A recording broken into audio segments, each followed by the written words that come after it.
La sabiduría y el temor de Dios. Proverbios 1. La fuente principal de la sabiduría es el temor de Dios. Entonces, ¿es bueno sentir miedo de nuestro Padre Celestial?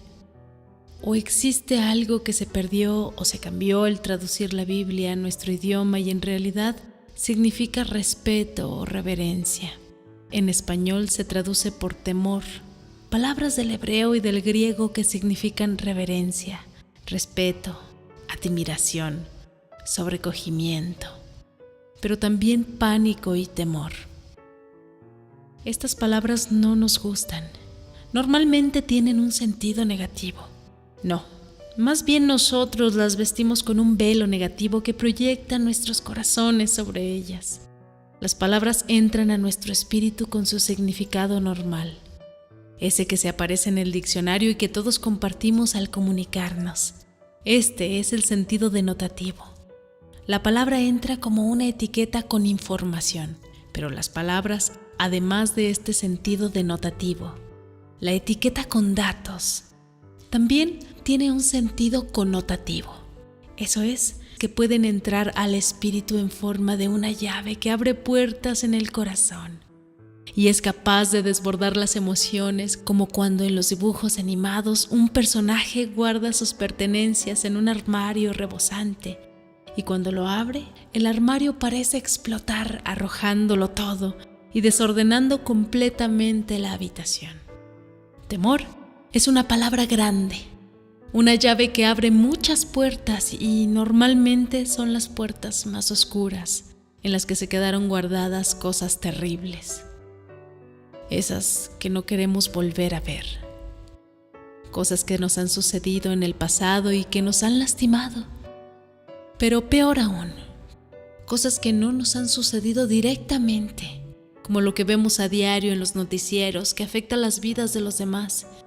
Y un paso más allá, cosas que no le han sucedido a alguien en realidad, pues hasta Michael Myers o Freddy Krueger, con sus canciones escalofriantes y sus cuchillos, entran guardados en estos armarios. Es difícil lidiar con todo esto cayéndonos encima cada vez que la palabra temor abre los armarios del corazón.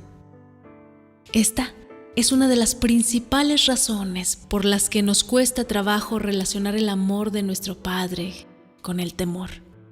No relacionamos normalmente el temor con el Creador del universo. ¿Por qué debes sentir ese tipo de temor ante nuestro Dios? Principalmente porque nuestro Padre es justo e imparcial y su infinita pureza es incompatible con el pecado. Si tienes algo que temer, es correcto sentir temor. El temor hace que te alejes del pecado, al igual que el dolor hace que alejes las manos del fuego. El temor de Dios es la fuente de la sabiduría.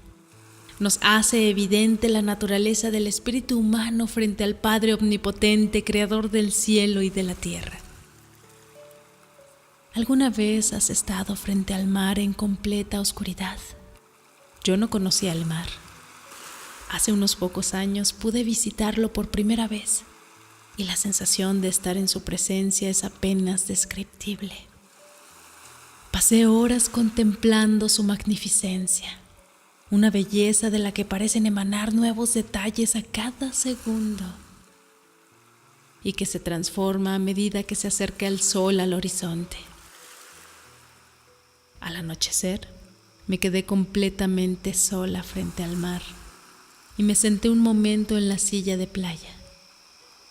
Era una noche sin luna y las estrellas parecían los destellos de otro mar en el cielo. En la playa, la espuma del mar, en cambio, parecía haber intercambiado el lugar con la noche y pequeñas luces destellaban con un color azul tan sutil que solo se apreciaba de reojo, como si fuera la imaginación o un sueño de madrugada cuando uno no está completamente dormido. Uno de los momentos más hermosos y significativos de mi vida sucedía sin que pudiera sentirlo completamente real. El mar es tan hermoso y tan inmenso que provoca ciertamente una especie de temor, una sensación sobrecogedora que parece poner el espíritu en su lugar.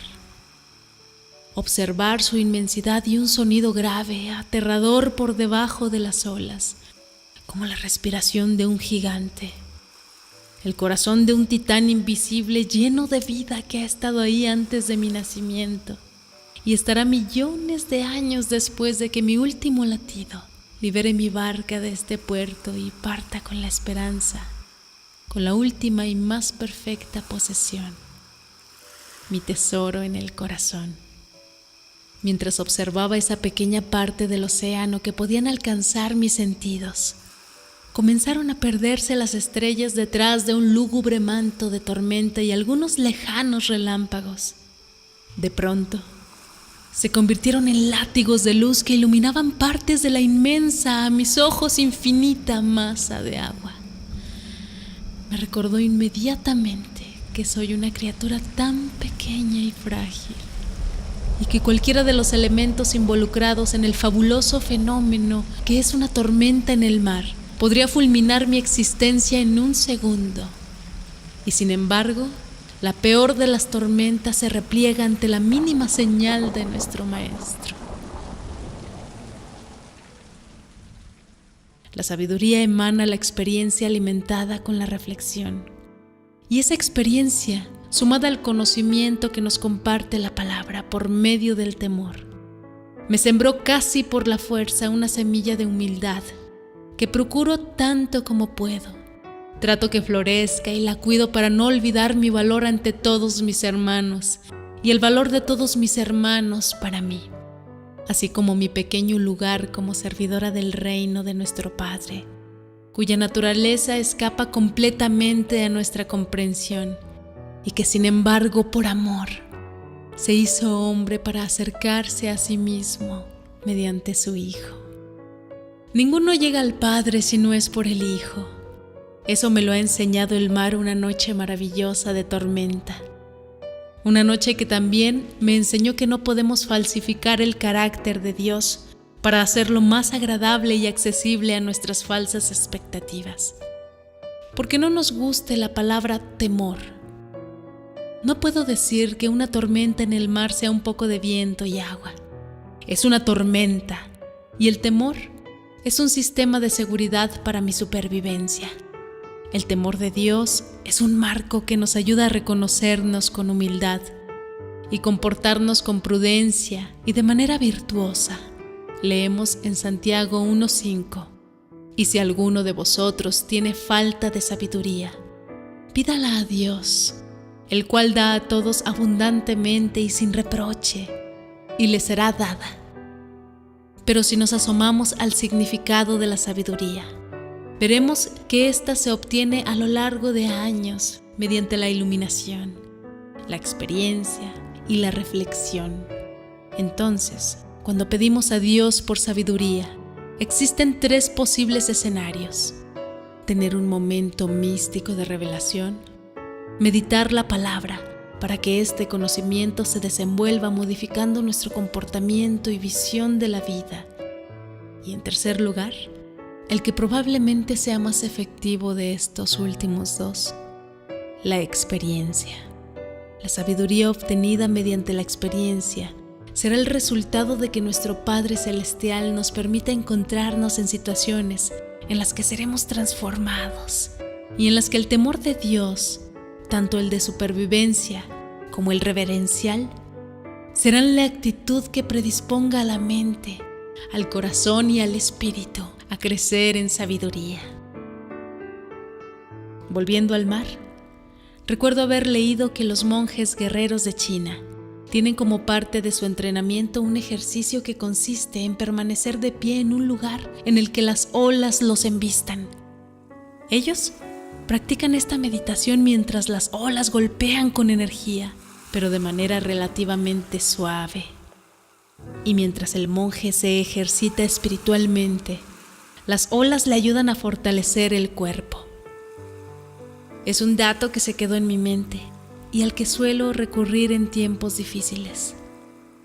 El monje fortalece sus músculos por los embates de las olas, Nosotros, con la actitud correcta, fortaleceremos la sabiduría si es que tenemos la humilde disposición y no la irrespetuosa actitud de queja y de reproche ante Dios.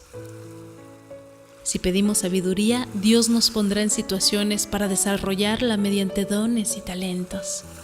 Ejercitaremos el sentido común en la mente de Cristo para distinguir lo malo de lo bueno y lo trascendente. No tener temor de Dios es tener un corazón duro.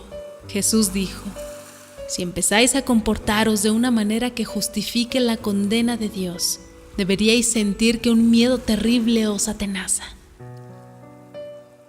Por eso, debemos pedir sabiduría, pues podríamos tratar de silenciar esa sensación terrible con el ruido de falsos placeres, con la música, con la televisión, con el alcohol, con las drogas, con las relaciones malsanas, malas compañías y tantas otras cosas que tiene este mundo para desviar nuestra atención. Recordemos que en la inmensidad y majestuosidad del mar, que en su admirable belleza, tiene también una naturaleza capaz de fulminarnos. Y no es nada personal, es simplemente que si no sé dominar esas aguas, si no sé nadar, lo natural es temerle. En la naturaleza de Dios y en su incompatibilidad con el pecado, sucede lo mismo. No es un juicio contra mí si hago el mal o cometo pecado. Es la incompatibilidad de Dios con el pecado. Su justicia es imparcial y es natural temer. Es bueno temer porque temer nos aleja del pecado. La importancia está en qué hacemos con ese temor. La reacción sensata será recurrir a la oración y a la palabra de nuestro Señor para rectificar el camino y fortalecernos con la humildad. Y la próxima vez que nos encontremos en medio de una tormenta o de los golpes de las olas del mar, recordemos a los monjes que fortalecen sus músculos y a la vez se ejercitan espiritualmente. Oremos intensamente y acerquémonos a la palabra de Dios para entender realmente el temor al que hablamos. Hemos hablado en mucho cenar, sanar y en algunos evangelios sobre la comprensión humana de las cosas. Esta es una de ellas. El temor no aplica a nuestro pensamiento humano. No le tengas miedo a la palabra temor, pero si tienes algo que temer, corrígete para no callar el temor yéndote por los falsos caminos, en espera del juicio. Corrijamos y construyamos.